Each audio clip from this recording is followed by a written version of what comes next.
Get Into Geek. This is episode 18, talking Tin Man, SG1's season 1, episode 19. Episode 18 of our Get show. Into Geek, but episode 19 of Stargate. Yep, season 1. I felt like I was in the middle of saying that Sorry. before. No, it's fine. No, you did until the rest of us looked at each other. No, he's been saying that all season. Mitch. Mitch has done it I again. don't really listen to that start bit. But... Yeah, who does? You just wait to hear your own name and then you're involved. Yeah, here I am. Sorry, what? Yeah, okay. Sorry, no, the Brendan Gibson. The Brendan Gibson. Oh, this should have been our first one out of New Year's when we're still hungover. It's starting well. We are the Get Into Geek team here to talk about Stargate SG-1, the full Get Into Geek team. We have Matty. Come try ya! Oh, Jesus Christ. Oh, you totally stole my thunder. No? I challenge you to get your voice that high. Okay, I let's do challenge it. you. Brendan. Present. Oh! Leave a brother hanging. And the reason why we are all here, Rhys. Come try ya! Nailed it. Again, if this is the first time you're listening to us, I apologise the way that we've started this, but we're much better as we go along. The reason why we do this show, maybe. The reason we do this show is that we are all massive Stargate SG-1 lovers, except for Rhys, who is new to the show, and he's watching it for the first time. We are rewatching it, and we're just here to talk about an episode a week. Let's talk about Tin Man, boys. Who wants to kick us off? Possibly my favourite of the season, I think, Mitch. Wow. Ooh. Yeah. Definitely top 2, anyway. Wow. It is good. It was an epic episode. I went back and watched it a second time even. Really? Yeah, just to see it yeah, at the different perspective or point of view. And it was weird because when they first came back through the Stargate to SGC, and he's like, dude, it's me. Like, what are you sticking me in holding for? And blah, blah, blah. I'm like, yeah, why are you sticking him holding for? What the hell? And then watched it the second time. I'm like, nah, you were right to do that. Yeah. Good work, General. But no, I loved it, man. Just the whole twist at the end. Just I loved it. A really great sci-fi trope, like something that you see that's been done in Star Trek and a lot of other sci-fi, Twilight Zone. But this is just a nice little twist on it and just so bloody entertaining the whole time. And not a lot happened, really. They kind of went there, they went back, and there was a lot of talking. But it was just kind of the essence of it that kind of makes you think. The unanswered questions throughout the whole episode. Makes your whole mind tick over and go, shit, imagine if you did become an android or something like that Mate, happened. the way when Jack just does his wrist business style. Oh, T2, Yeah. Arnie. I was Yeah, waiting for for the sure. Bradford L music to pop That's in. what I kind of hope it was an homage to, because it's like if he didn't know he was a robot at the time. Now listen to me very carefully. So if anything else had happened, he was done for. Yeah. That was it. He's a short. Oh no, shit! Doc, He's went down the road, not across the street. He's done it for real this time. like Doc Fraser is right next to him, and she's just like, I can't do shit. I can't do anything with that. Nah. Wow. Well, see, I'm actually on the opposite side of the coin because I haven't watched these episodes. You, Matty and Brennan, again, just in case you haven't listened to us before. Matty and Brennan, you've rewatched these episodes a ton. I have seen this show before, but I haven't seen the episodes in about 10 or 15 years. And so this pops up, and I recognise it as being the Tin Man episode, and I just thought, oh, God, I hate this. But it's because I think I just... Did you say that about the Nox? No, I didn't hate the Nox episode, but because I remember I liked the Nox, and whereas this, I think I hated Harlan. Is it Harlan or Harlan? Yeah, Harlan. Harlan. Really? I think I remembered hating Harlan, but then watching it this time, instantly I'm like, oh no, I really like the story of this episode, but I'm not sure about this guy. And then the more he went on, I thought, no, I think I enjoy now how good he is at being over the top. Yeah. And how good he is at being annoying, because for me, I'm probably the Jack O'Neill as an audience member, because I'm like, I don't know how I can get used to this bloke for 40 minutes. Whereas come the end of the Let alone episode, 11,000 this years. guy's got to live with Yeah. him forever. Yeah, and you're right. Watching it again, having the knowledge of where it's going to go, it's interesting to see. As soon as they wake up after the opening credits, you're like, wow, I'm not actually watching the real SG-1 right now. Yeah. And You've so got to do a Sixth Sense and go back and watch to look for so that I can point. fully understand why Rhys, as a new viewer, wanted to immediately rewatch this episode and go, now that I know how it's going to end, I need to see whether I can pick it up the second time. Yeah, so I think that I've wiped the slate clean. I do actually really like this episode now. I'm just still working on the come through shit, the fingers out the side. Better. I love Harlan. Legitimately, I think he's got to be one of my favourite alien characters we meet.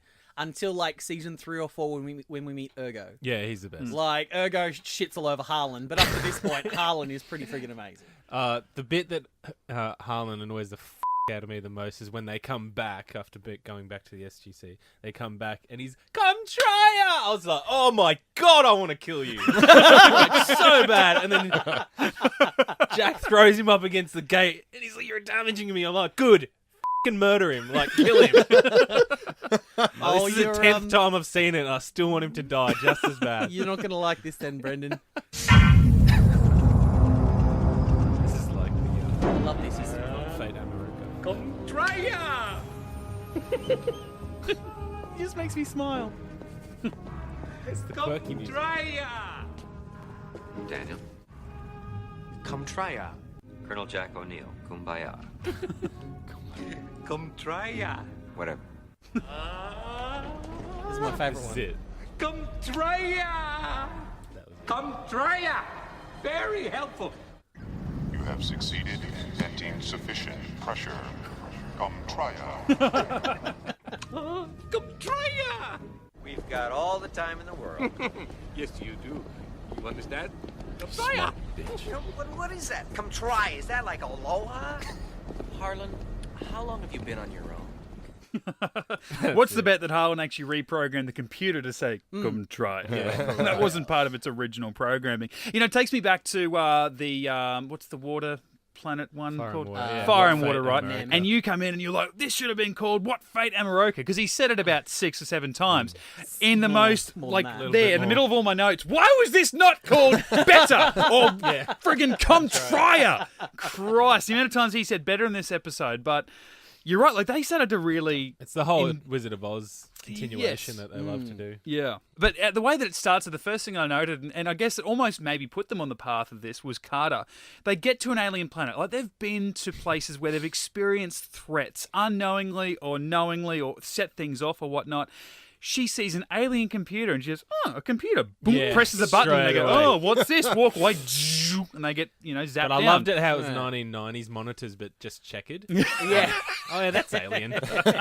We don't have that. Aliens across the other side of the galaxy, they're still running DOS. Yeah, absolutely. Yeah.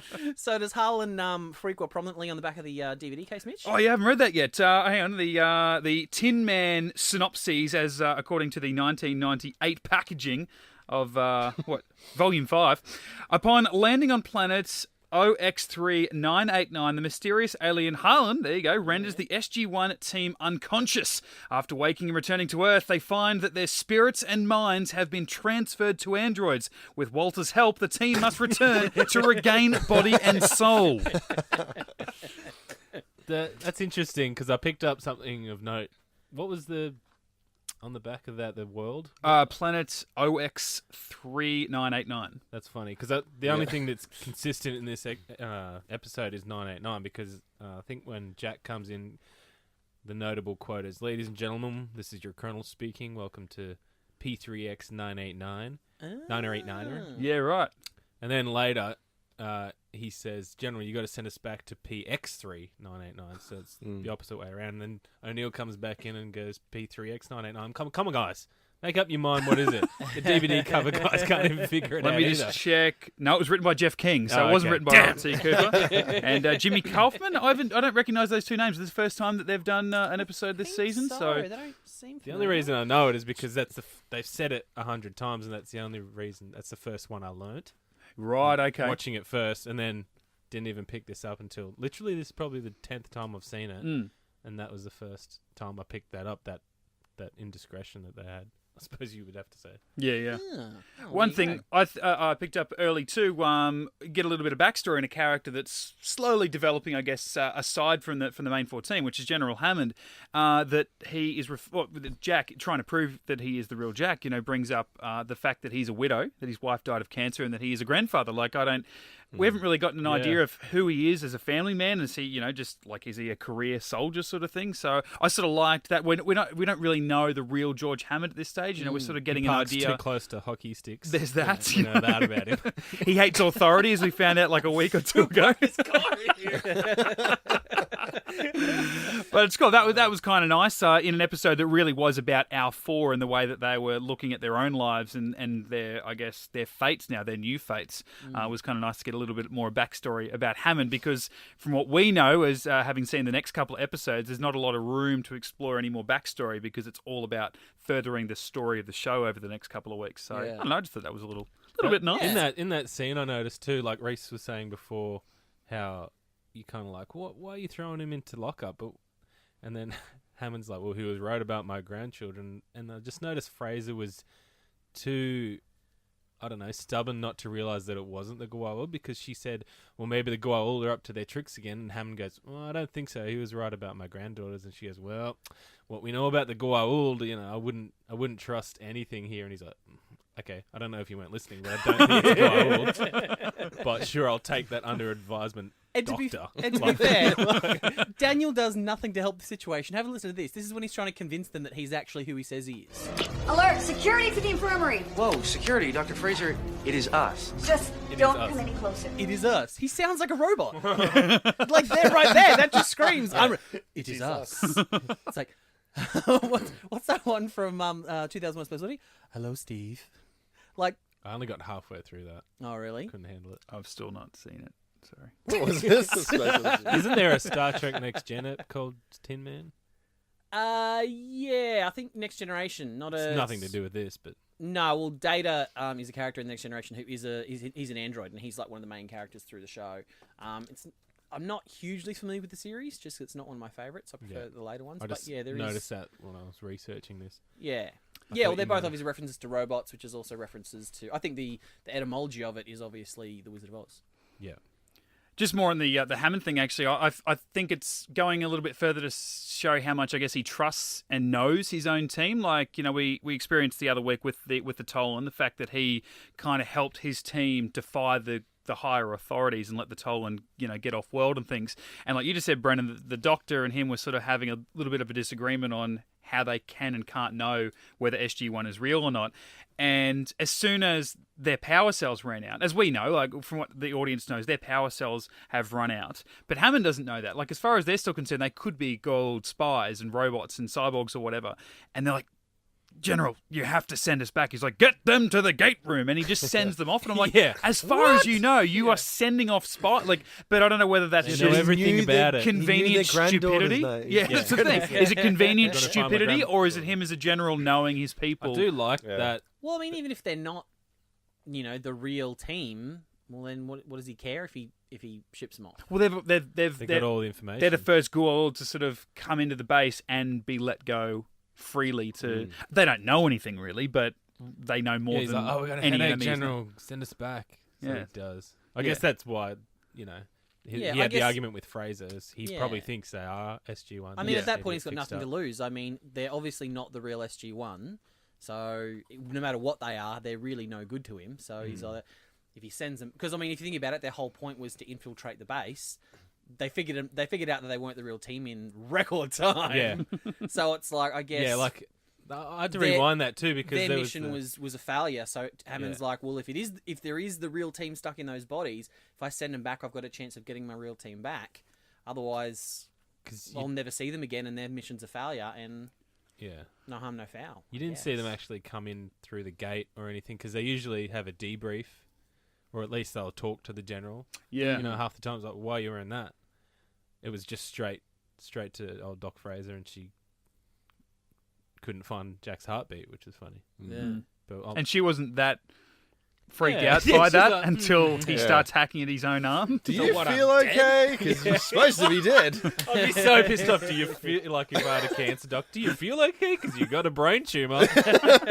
Yeah, you're probably gonna die.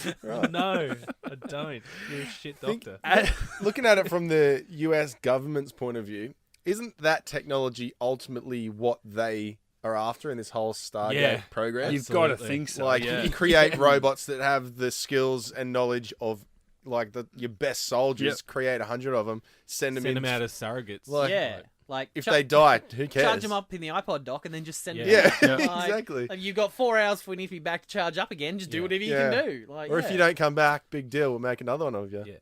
But ultimately, like that's what they want. That's why they've got this Stargate program, and nothing was said about that. And it's never really established whether, you know, SG-1 are always awake in that machine and their live brain functions are being fed to the robots, or whether he's legitimately copied their brain patterns, put them in the robots, and theoretically they can all exist, you know, simultaneously. But either way, there's no downside to that in terms of if you want disposable robots to go out and do stuff for you on other planets. There's no downside. So yeah, it is weird that they never... Yeah, at least that's what we find. I guess at the end, we find that out. Because through most of the episode, they do sort of get disconnected, don't they? As far as we're led to believe, up until the final 5 minutes, their bodies don't exist, because that's what Harlan's told them, is like, oh, no, your organic selves don't exist anymore. Sorry, I destroyed them. Because you don't have a use for them, because you're better. Come try her. That's what made me so angry, because you would be so filthy if that happened to you. You would be like, no, you dickhead. I did not want you to do that. Yeah. Like, so angry. I don't know. Daniel seemed pretty happy. I've just got a bit of audio written down here, just as dick joke. It's incredible. It looks like mine. It feels like mine. It is mine. I mean, I don't feel any different. If anything, I feel better. Couldn't you have partnered up with Carter when she said we experience all the same sensations as our real bodies? Because honestly, that was one of my first thoughts when they find out they're robots. They're like, I feel like me and all that, and I'm like, as a hot-blooded male, I'm thinking, can I have sex now? Like, is everything better? Like, Carter, come on, we may not be us, so let's go in the back and let's have a crack and experiment for science. Like... Come try her. Come try her. What? So, Rhys, as a first-time viewer to this episode, when you go back, and I forgot how early in this episode they actually find out that they're potentially not them real selves, or they are not their real selves. So you finding that out, they go back to the planet. It's like only 20 minutes in, so halfway through. What are your thoughts about what's going to happen to them in the end? Yeah, well, I mean, obviously when they were like, I feel better, considering, and I'm like, he must have, some technology, maybe a microchip in him or something like that. And then when they did finally, bloody O'Neill cut himself open, found he was a robot, I'm thinking, man, he must just like absolutely just gutted them and just filled them with technology. I'm just like, what do they do? And then they started talking about their rights as humans, and then O'Neill's like, no, we're not human. So what rights do we have? And I'm like, shit, I was literally at a loss. Like, what are they going to do? That was the beauty of this episode. Yeah. That got me that bit, especially, and I like, that's kind of what I mean by that's what science fiction is to me. It's like throw people into these strange places that they could never be in the real life, and just go, all right, react. Yeah, and what are you going to do? That great scene at the end of Jack and Jack, where the fake Jack finds out he thought the whole time he was the real Jack, just in a body. Now he finds out he's actually a copy. Yeah. Like, that's got to gut you to find out you're not the original. There's a great episode of Star Trek Deep Space Nine like that, where it's really cool. It's like the entire episode is shot from one of the main characters' point of view, where he's come back to the space station and everyone's acting weird, and he thinks the entire station's been taken over by, symbiotes, aliens, or whatever. He doesn't know what's going on.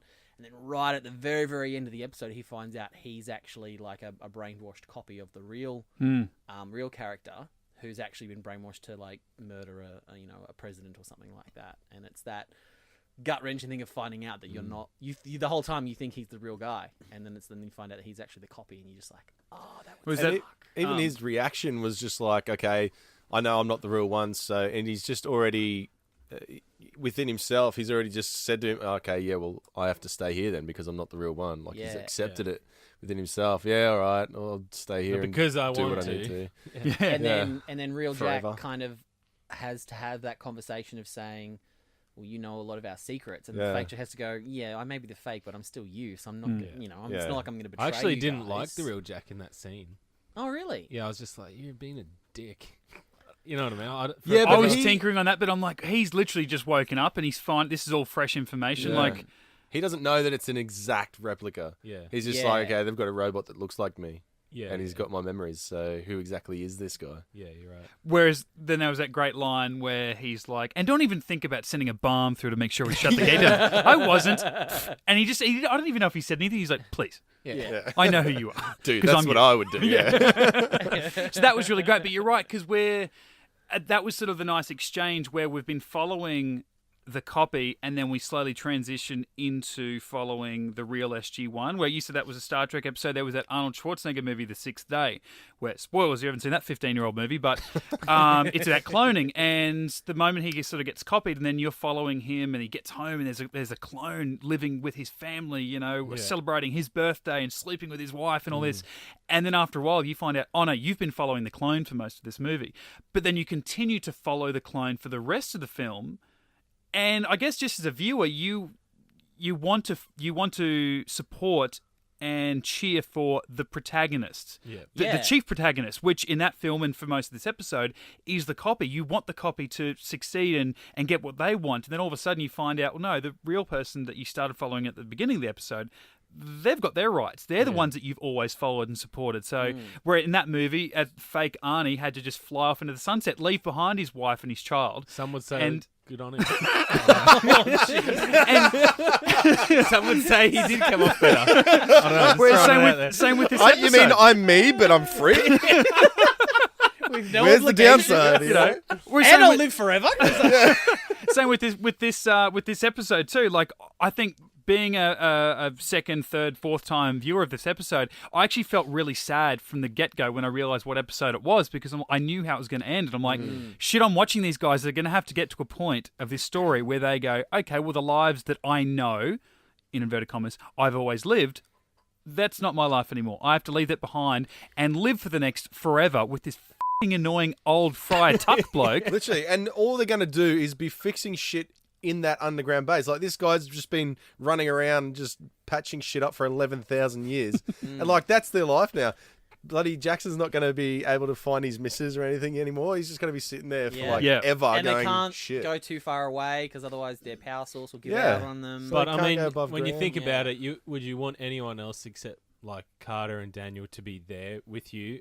Like, they're super and heightened intelligence now. So in a way, they're the only way that you could possibly leave is if they created... you mean like they'd be the ones to come up with... Yeah, they'd be able to fix your situation better. Or you fix whatever's happening on the surface so you could go back up, or... That's true. I don't want to live forever. Well, give it a few hundred years, you might change your mind. Well, that's where the episode took a really dark turn for me. Like, I thought about it and I was going, if some studio was going to do like a Power Rangers gritty, dark reboot of a story, have a listen to this and just think about like what kind of movie this would be. I expected them to come home. I waited. This is home, after all. But they didn't. And the rest did not accept the gift. They ended their existence. How? That's dark. Yeah. They walked above the surface, far from here, outside of the range of the power source. Wallace, he was the last one. He gave his life for the station. An accident. And I have been alone since Wallace. So why are they living underground if they are robots, essentially? Yeah. They don't have lungs. If the air is toxic, why? It's not going to affect them, really, is it? Yeah, it's just the power source. That's the only thing that's Yeah, but what about when they were above ground?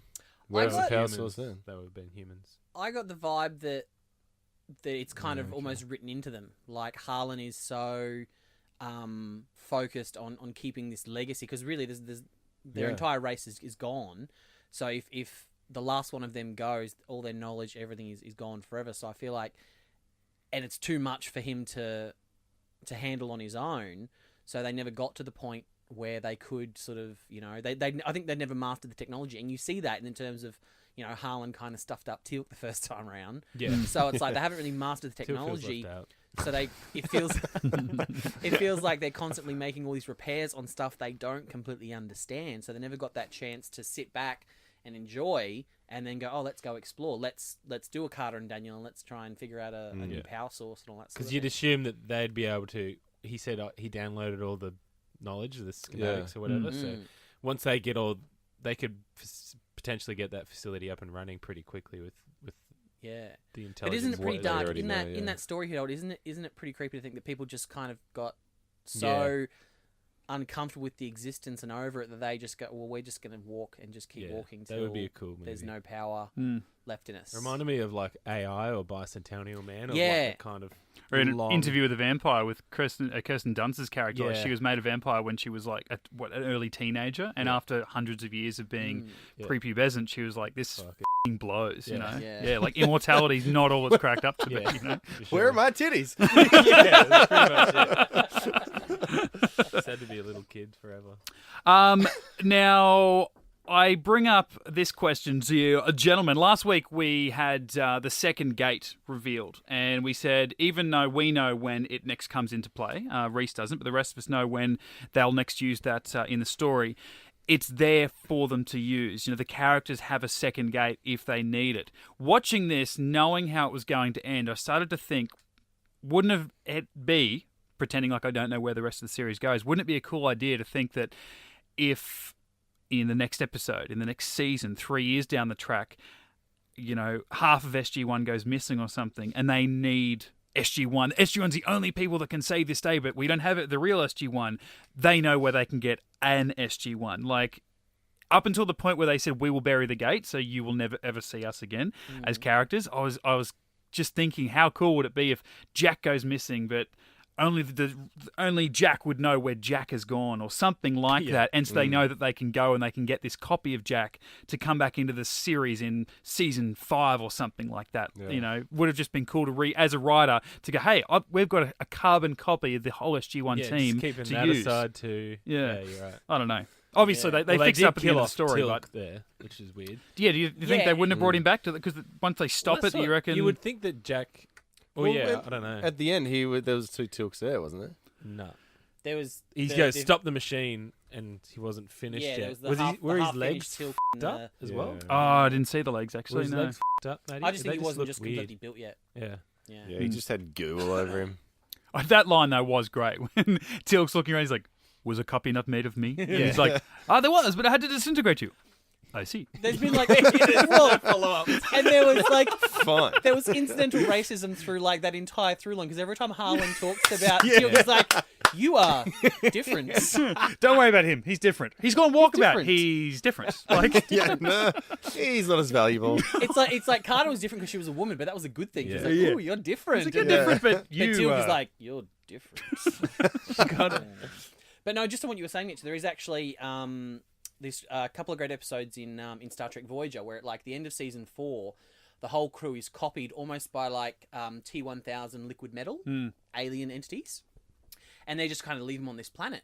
And then like a full season and a half later, you know the ship's flying along with the normal crew everyday life. You've forgotten about that, and the crew starts getting sick, and the ship starts falling apart. And by the end of the episode, you actually find out it's that bibometic copy that have actually then made their own ship and they've forgotten that they're copies, and they're out, flying around space thinking they're the real. I think Matty wants to start a Star Trek podcast. No, it's Third just, reference. Hey, listen, any more than 3 references in the future, and you are cut off for the rest of the episode. God, That's a rule. I can't reference Star Trek. I can't reference freaking Clone Wars. Tie my hands even more. But no, I think that's because great sci-fi episodes like this that have been used by other properties, you can sort of tie those. I've seen that episode, tie and those things it is together. cool because you like. It's kind of like that the Arnie movie where you're following them, and you're like, oh fuck, that's not the real Voyager crew. You're like, wow, okay. Yeah, and then I That's remember cool. some friends of mine when that episode first aired. We then sat for like an hour and a half debating of the last season and a half of the show. Were we following the real ship or the copy ship? And were we doing both? Were some episodes actually just happened to the fake ship or not? It was really cool. Yeah, no, just that one episode. Yeah. To clarify. I'm sorry, are you trying to correct me on Star Trek? Definitely. Another thing I really liked about this, because I've been trying to keep note to make possibly, or rather to give Matty some more work to make a montage up of all the, for crying out loud, quotes that Jack says 3 times in this episode. And actually 4 Double. because at the end it was the 2 Jacks at the same time. For crying out loud. When they got called back I've from never Harlan. picked up on that. What's that? Like that he says that a lot. Oh, really? Yeah, I've Yeah. Crying out loud. Well, I know he says you it, but joking? I've never thought. Seriously, I've never noticed Tilk says indeed. No, I've known that, but I've never thought like. these two have been making jokes about it for the last bloody 18 episodes. What? Indeed, yeah, but for crying out No, loud. for crying out loud jokes. Really? Yeah. When? When like we goes Brendan, I go for crying out loud. There you go, a bit of a Jack impersonation there. I have no memory of that whatsoever. Oh, he must be talking about Jack Nicholson. I didn't pick up the fact that he said it 4 times in this episode. Yeah, it was Wow. fun. A lot. Yep. It says it more than Tilk says indeed. Yes, you much go. more. Yep. Indeed he does. I can't believe I just taught Matty something about anything. About anything. Oh, I am done. I'm out of here. That's it. Yeah. I retire. It's not going to get any better than that, is it? I was just going to touch on the whole fact that, yeah, like Rhys mentioned before, I was hoping we'd kind of get into that a little bit more about how, I think Daniel said, well, if you think about it, the human body is just a machine or a vessel that our consciousness is in. It's just an organic one. And she's like, it's not the same. No, it's not. But like, maybe Carlin's right. Maybe it is better. Like, Yeah, it's something that if you don't believe in a soul, then what? Do Well, you I still guess, have yeah, rights? unless, because at the moment, yes, we have to read a book and basically manually download information into our brains by reading a book. Whereas, and that's all information that's already been found out. We're just learning about it. So essentially with that, with those bodies, they can just download it into their brains via another computer. Yeah, Exactly. and like if you don't, like you're saying, if you don't believe in souls, is it Yoda or is it someone else that says, what are we if not a sum of our memories? That's really who we are, is our life experiences and our memories. So really, like, these copies are, for all intents and purposes, the real McCoy.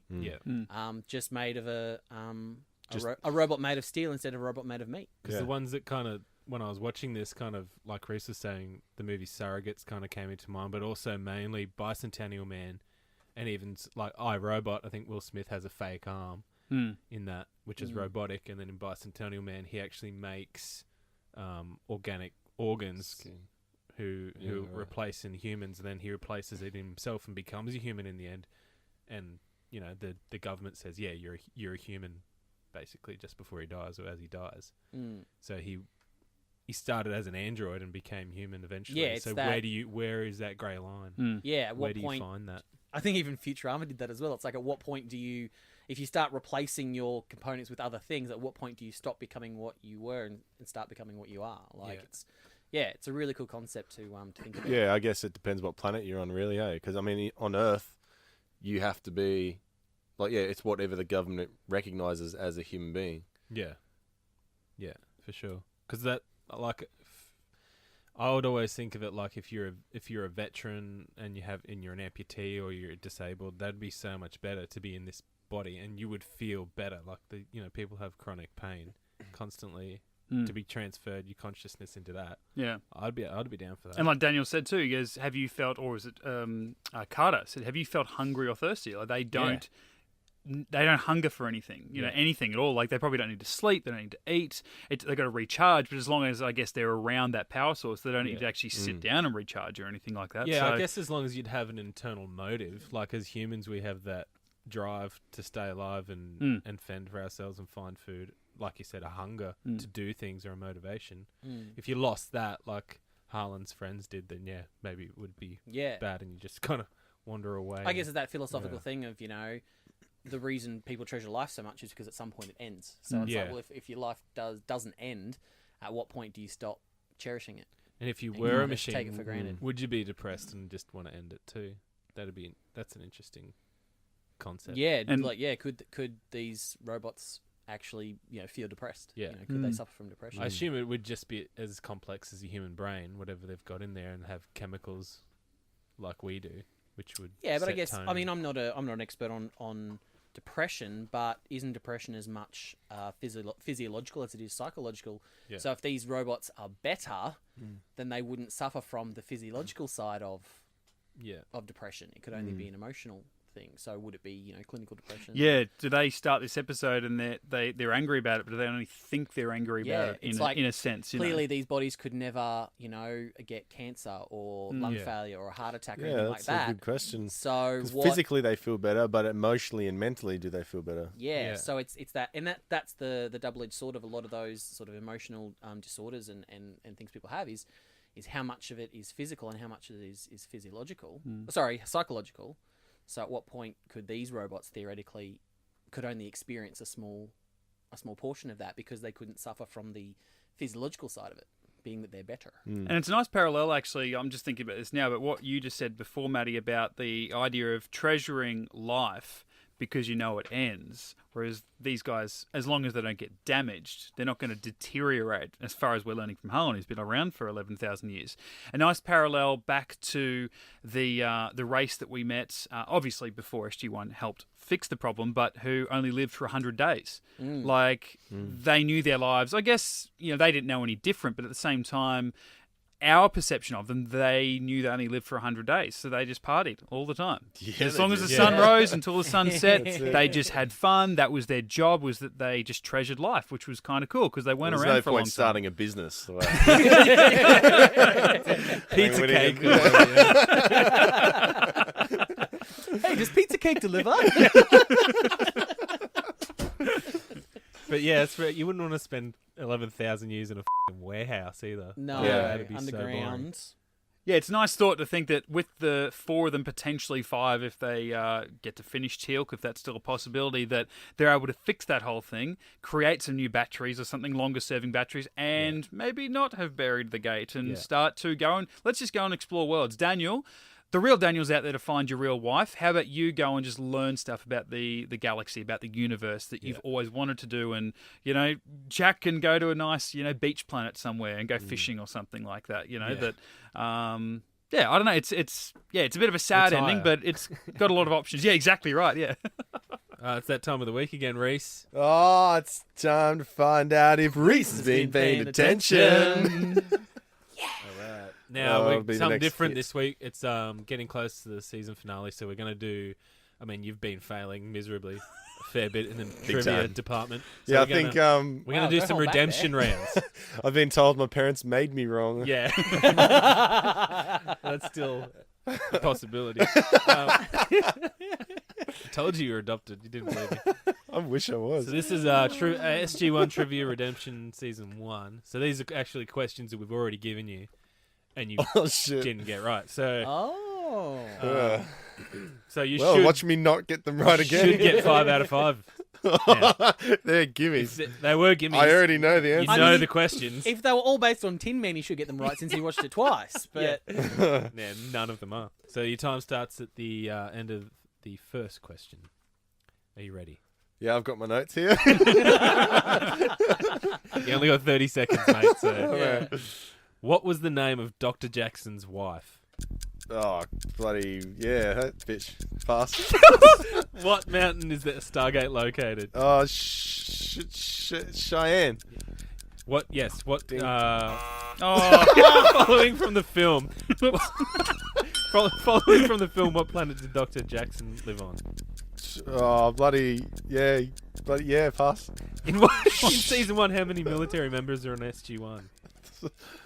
3. What was the first System Lord SG-1 met? No. I mean, he was a System Lord, but SG-1 wasn't created when... I feel like anything from the movie in the first episode, Rhys has just completely forgotten. So was that 0?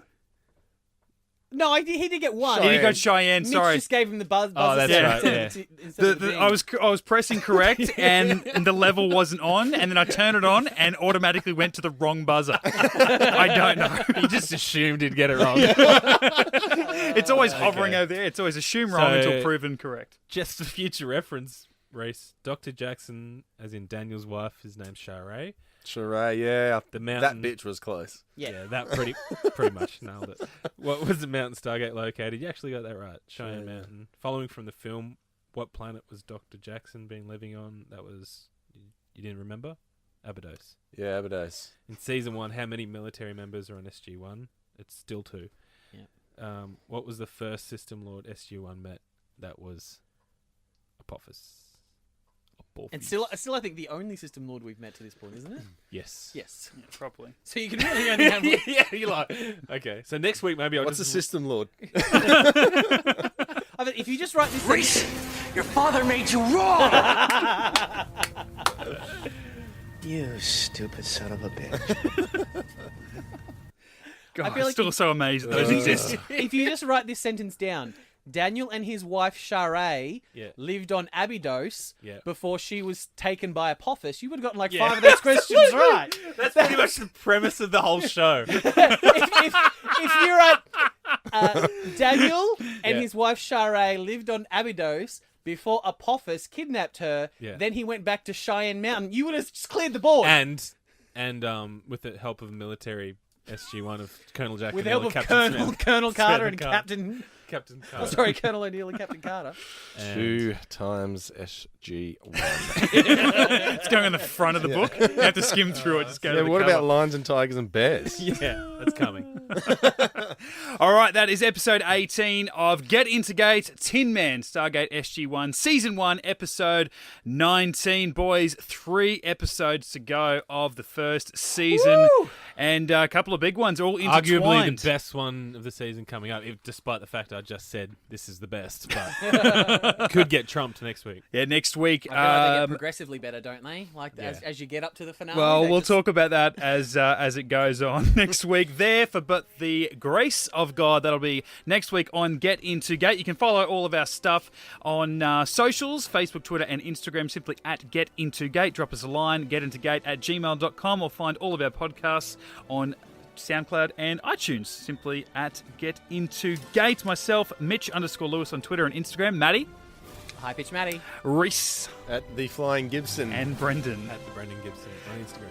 Good stuff, boys, and everything we do as the bigger umbrella corp that is Get Into Geek. Simply getintogeek.com. We'll be back next week to talk more Stargate SG. GetIntoGeek.com. So does Harlan feature? Oh, hold on. So does Harlan fucking hell? What? See ya? We will make you better.